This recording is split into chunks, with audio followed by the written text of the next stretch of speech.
What's going on YouTube? Carfight King here, Aqua Life Baby. I already know how it is. So today, guys, I wanted to bring you an interesting profile to start off our little set 7 hype, and that's kind of like a little bit of a counterpunch, I would say. Maybe not. Again, we're only 3 days in, so who knows right now? But a little bit of a counterpunch. Diaboromon kind of configured, updated a little bit for the BT-7 format. The reason why I'm bringing this is a good buddy of my friend Josh is wanted me to do this profile for him. This is his deck, max rarity Diaboromon, so I'm definitely happy to do it. But no, this deck is actually pretty good. One thing, when we were play testing, at locals the other day, we noticed that, in the hybrid meta, especially against, like, the yellow hybrid that takes a little bit to set up, this deck definitely has a little bit more of a window to get it set up so that it can start snowballing down with all of your Diaboromon tokens and things like that. So we're like, hey, look, this is not bad. This is actually, pretty good. It's held its own against, even Emperor Greymon, the green ancient Betamon, things like that. Even yellow hybrid, because they went to like seven security. However, the deck kind of snowballed out.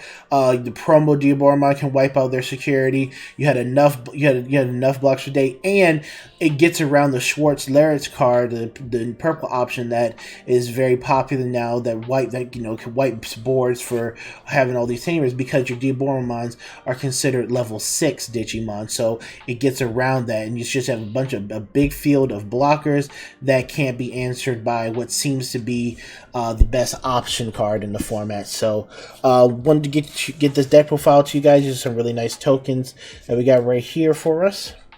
And let's go. Starting off with the eggs, obviously we have the 4 copies of Summon. So when you have a Digimon of the same name, it gains is going to just have an extra 2000 DP, and then this one is once per turn, if this Digimon has when attacking, if it has something that's a name, you can just draw 1 card. We don't really use this one. We like this static 2000 power a lot more. Going into the rookies, we have 3 copies of the EX1 Caramon. This is kind of same thing here. It's just, if you have a Digimon of the with the same name, gets 1000 TP. So again, we're a lot stronger on our turn than previous iterations. 3 copies of the Search Caramon, top 5 for an errata and an unidentified. So this helps us get our pieces and fixes our to fix and or really create our line. We got 4 copies of this Caramon here, so that when you play Digimon with the same name as it, you get to draw a card. This actually comes up a lot, even if you don't have, even if you're not getting to Diaboromon, if you just like hard play a Kurosari or something of this that has the same name of whatever is on top of this card, you get that draw, just a little bit more filter. Desperation play indeed, but hey, it happens. And then 2 copies of Chumon for memory block. Especially just leave this card up against those Bokomons, so Bokomon, so they can't get too much value off of Digivolving on top of their tamers. So that is the rookie line up there. Going into the level 4s. Level 4s, we have the 3 copies of the Kurosari that gives rush to your token as the rush to your cards that have Diaboromon. So really just rush to your created tokens. And when you do Digivolve him in the battle area, you can call an errata down for free if you don't already have one. So it's classic Diaboromon plays. You want to have that. 3 copies of this promo Caramon, which is the inheritable that all turns your cards with the same name gets decoy. So this allows you to protect against mass destruction effects like Shine Greymon and things like that. You can decoy, can pop something else, whatever it is. So it's definitely pretty good in this format as well. I saw had a wide board, and an opponent used Shine Greymon to try and wipe everything, but this decoy effect helped protect quite a bit of the board, and still kept most of the advantage on Diaboromon side. 4 copies of the memory gain Kurosawa when you play a card with the same name. Gain a memory, you know, again, just to keep your turn. Memory manipulation is never a bad thing. 1 copy of Mechanorimon, just a very solid blocker, just to help stop a little bit of some early game aggression plays. And then 1 copy of Gigasmon. So this card came out in BT-7. This is basically the black hybrid. So you Digivolve for 3 on top of a black tamer, and it's just a 6K hybrid. But it also has blocker, so it can turn one of your erratas into your blocker if you're in a little bit of a desperate situation and you need some guarding. But mostly this is used for, you know, catching your opponent off guard, surprise, you know, doing that. Like, obviously it's a tamer meta, so you're not really surprised anymore about people Digivolving on tamers for game. However, in this type of deck, this is something opponents are probably not going to plan for, so that's why we run this card here.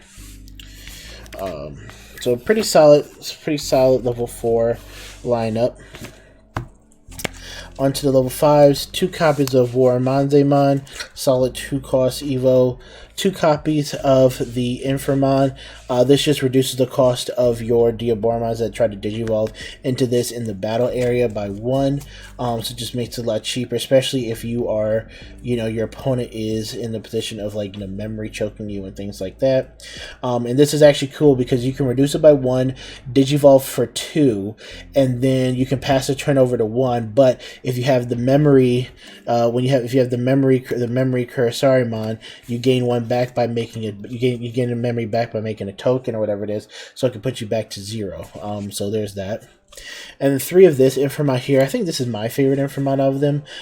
So this Inframon, once per turn, when your opponent Digivolves into a level 5 in their battle area, you gain a memory. And then all turns, your Digimon with the same name gain 2000 DP. This is important because it gives your Diaboromons more power on your opponent's turn, and it you know, helps out with your you know, snowball blocker strategy. So overall very solid.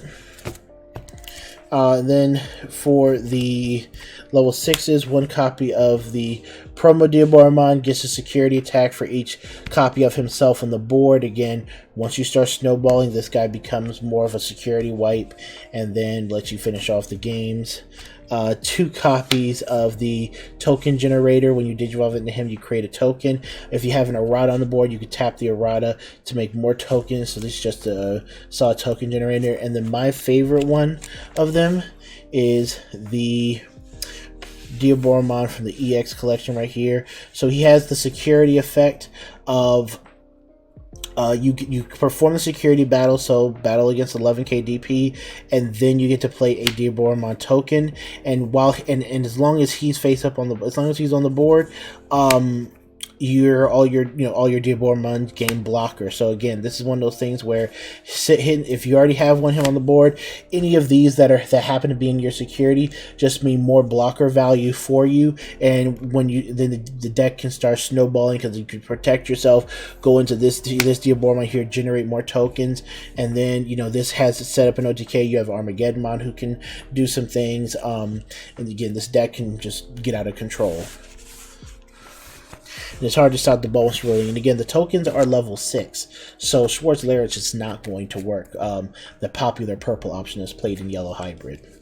Like I said, 1 copy of Armageddon. Not a great card, not a card you want to see early game, something you want to see late game, but it does prevent the level 7s from activating, like, their on Digivolve costs. So this definitely blocks out if your opponent wants to go back into Susanomon, and this card is just existing on the board, prevents that. The Heart and Soul of the deck, not Arata Sonata, definitely Heart and Soul of the deck. When you play a Diaboromon, you tap him, generate a token, and if you have an identified in your trash, you gain a memory at the start of your turn. You want to get to him as soon as possible. The deck kind of does not function too well if you don't see him early game. But, you know, and a lot of times you're going to be spending your time digging for him, but once you can get one of him, you'll start to see the snowball effect occur. It says snowball a lot, I know, but that's what this deck does. Option cards: 2 Catastrophe Cannon. When you digivolve something by 2, and then if you have a Diaboromon, you get a token. Pretty good, especially now if you have the Diaboromon token, that's good too, because then you can get another token while digivolving 2. 2 Ultimate Flare. This is actually decent, this format. A lot of people are leaving up Bokomons. Yellow Hybrid is going to leave up, like, Cute Mons and Gazimons and things like that. Ultimate Flare, take care of that. Even if you digivolve something back to a tamer, you're still getting rid of, like, the problematic, like, rookies that they're just leaving up on the board.